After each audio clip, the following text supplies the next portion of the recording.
నమస్తే, welcome to Vishwam TV. నేను మీ journalist Anil. Montha తుఫాన్ తెలంగాణలో విషాదాన్ని నింపింది.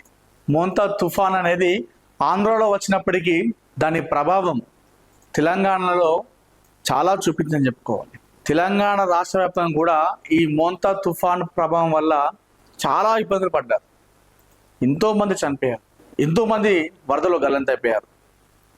ఎన్నో లక్షల పంటలు సర్వనాశనం అయిపోయింది, వరదలో మునిగిపోయింది. 6 కాలం కష్టించి శ్రమించి పండించినటువంటి ధాన్యం వరదలో కొట్టుకపోతుంటే రైతన్న గుండెలు బాదుకుంటూ ఏడ్చినటువంటి వీడియోలు చూస్తే ఎవరికైనా కళ్ళు చెమర్చక ఉండదు. మోంతా తుఫాన్ ఎంత అంటే అంత విషాదాన్ని నింపిందని చెప్పుకోవాలి. అకాల వర్షం, అసలు ఇది అకాల వర్షం.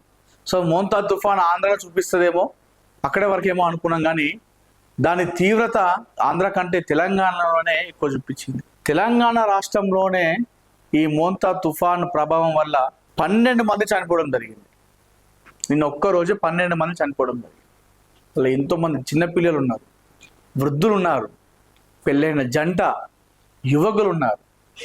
సో ఇంత తీవ్రమైన విషాదాన్ని నింపింది మోంతా తుఫాన్. ఉమ్మడి వరంగల్ జిల్లాలోనే 8 మంది చనిపోయారంటే అర్థం చేసుకోండి. తెలంగాణ అంతా ఒక రేంజ్లో ఉంటే మోంతా తుఫాన్ ఎఫెక్ట్, ఉమ్మడి వరంగల్ జిల్లాలో దీని ప్రభావం ఎక్కువ చూపించింది. రోడ్లు మొత్తం జలమయం అయిపోయినాయి, రోడ్లు మొత్తం మునిగిపోయినాయి. ఉమ్మడి వరంగల్లోనే 8 మంది చనిపోయారు. రాష్ట్రం మొత్తం 12 మంది చనిపోతే ఉమ్మడి వరంగల్లోనే 8 మంది చనిపోయారు.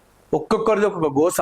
ఒకరిది పంట నష్టపోయి గుండెలు బాదుకున్నారు, కొంతమంది ప్రాణ నష్టం వాటిల్లింది, కొంతమంది గల్లంతైపోయి ఇప్పుడు కూడా దొరకలేదు ఆ వరదలో. ఇంత దారుణంగా ఏడ్పించింది ఈ మోంతా తుఫాన్. మృత్యు తుఫాన్ రాష్ట్ర వ్యాప్తంగా 12 మంది మృతి, 4 గల్లంతు. ఉమ్మడి వరంగల్ జిల్లాలోనే 8 మంది దుర్మరణం. రాష్ట్రంలో మోంతా తుఫాన్ మృత్యు గీతిగా రాసింది. భీకర వర్షాల కారణంగా రాష్ట్ర వ్యాప్తంగా 12 మంది మృతి చెందగా 4 గల్లంతయ్యారు. గల్లంతైన వారి కోసం చెరువుల్లో, వాగుల్లో ఇంకా గాలింపు చర్యలు కొనసాగుతున్నాయి. ఒక్క ఉమ్మడి వరంగల్ జిల్లాలోనే 8 మంది మృతి చెందగా 3 గల్లంతయ్యారు. మహూబాద్ మండలం రెడ్యాల గ్రామం చెందినటువంటి పులిగుజ్జు సంపత్ ద్విచక్ర వాహనంపై కమ్మాలపల్లి మొట్ల దండ్లకు వెళ్లే దారిలో వాగు దాడుతూ నీటిలో పడి మృతి చెందాడు. ఇదే జిల్లా గూడూరు మండలం గాజులగట్టు గ్రామంలో కోల రామక్క బుధవారం రాత్రి ఇంట్లో నిద్రిస్తుండగా గోడ కూలి మీద పడడంతో అక్కడికక్కడికే మృతి చెందారు. చూడండి, చేయి అనిపిస్తుంది పాపం. నిద్ర పోయినట్టే నిద్రలో చనిపోయింది పాపం. ఏం జరుగుతుందో తనకు తెలియదు. గోడ కూలి పడకుండా ఆమె పైన గోడ కూలి చనిపోయింది. ఇక మంచం పైన పడుకున్నటువంటి ఆమె చేయి మాత్రం కనిపిస్తుంది. ఇది ఇంత దారుణమైనటువంటి రోజు, ఒక కాలరాత్రి అని చెప్పుకోవాలి. నిన్న రెడ్డియాల వద్ద కమ్మాలపల్లి వాగులో కొట్టుకుపోయి రైతు సంపత్ దుర్మరణం చెందారు. వరంగల్ జిల్లా గీసగొండ మండలం గట్టు కింద పల్లెకు చెందిన పులి అనిల్ వరంగల్లోని శివనగర్లో వాగులో పడి చనిపోయారు. ఇదే జిల్లా ఎనిమాముల ఎస్ఆర్ నగర్లో అడప కృష్ణ మూర్తి లోతట్టు ప్రాంతంలోని తన ఇంట్లోకి వరద రావడంతో బయటకు రాలేక మృత్యుపాత పడ్డారు. ఇది ఇంత దారుణం. ఇది లోతట్టు ప్రాంతంలో తన ఇంట్లోకి వరద రావడంతో బయటికి రాలేక అందులో ఉండి చనిపోయాడు. మనం ఇట్లాంటి కొన్ని సినిమాలో చూస్తాం ఘటనలు. ఆ వరద అంతా ఇంట్లో చేరి బయటికి రాలేక మునిగి చనిపోయాడు. ఇంత ఆయనకు తెలుసు, నేను చనిపోతున్నా తెలుసు ఆ విషయం. ఆ వరదలో మునిగి చనిపోతా కాసేపు అని చెప్పేసి క్షణం ఎంత తీవ్రమైనటువంటి మానసికంగా ఎంత మనోవేదన పడ్డాడు.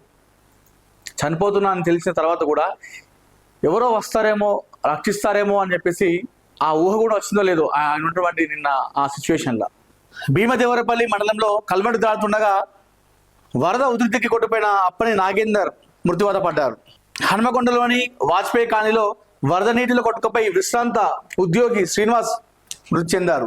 జనగామ జిల్లా చాగలులో విద్యుత్ గాగంతో రజిత చనిపోయారు.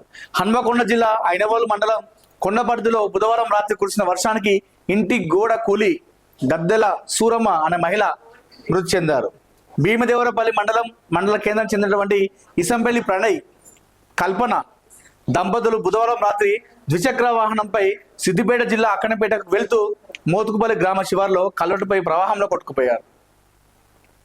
వారి కోసం గాలింపు చర్యలు చేపట్టారు. వరంగల్ జిల్లా వర్ధనపేట మండలం దమ్మన్నపేట చెందినటువంటి బీటెక్ విద్యార్థిని శ్రావ్య శివకుమార్ అనే వ్యక్తితో కలిసి ద్విచక్ర వాహనంపై బుధవారం రాత్రి స్వగ్రామానికి వస్తుండగా జనగామ జిల్లా జఫర్గఢ్ మండలంలోని శంకర్ తాండలోని జిల్లా బొల్ల మత్తడి వద్ద నీటిలో కొట్టుకుపోయారు. శివకుమార్ చెట్టును పట్టుకొని భయపడగా శ్రావ్య గల్లంతైంది. గురువారం రాత్రి వరకు ఆమె ఆచూకీ లభించలేదు. సో ఇంత దారుణమైనటువంటి ఘటనలు జరిగింది నిన్న ఓవరాల్గా ఉమ్మడి వరంగల్ జిల్లా అనుకుంటేనేమి, అదేవిధంగా తెలంగాణ రాష్ట్రం అయితేనేమి. ఇంకా చూడండి ఎంత దారుణం. వీళ్ళందరూ కూడా పాపం గల్లంతయ్యారు, చనిపోయిన వాళ్ళు కూడా మొత్తం. ఇక నిన్న మనం చూసిన కొంతమంది రైతులు, మహిళా రైతన్నలు మొత్తం గుండెలు బాదుకున్నారు. 6 కాలం కష్టించి శ్రమించి పండిన పంట నీళ్ళలో కొట్టుకపోతుంటే ఒక మహిళ అయితే అది దారుణం. ఆ డ్రైనేజీలకు వెళ్ళి ఆ వడ్లు ఎత్తుకుంటా తీసుకుంటా అలా ఏడుస్తుంటే గుండెలు బాదుకుంటా. ఈ ప్రశ్నకు బదులు ఏది?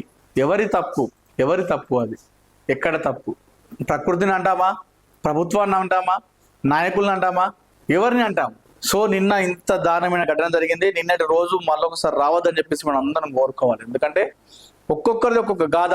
సంవత్సరం కాలం కష్టపడి శ్రమిస్తే వచ్చిన పంట మొత్తం వాళ్ళ కళ్ళ ముందు నీటి కొట్టుకోపోతుంటే ఏమి చేయలేని నిస్సహాయ స్థితి రైతన్నది. సో మొత్తానికైతే నిన్న జరిగినటువంటి ఈ ఘటన ఏదో చాలా విషాదం నింపింది. మోంతా తుఫాన్ ప్రభావం ఆంధ్ర కంటే తెలంగాణలో ఎక్కువ చూపించిందని చెప్పుకోవాలి.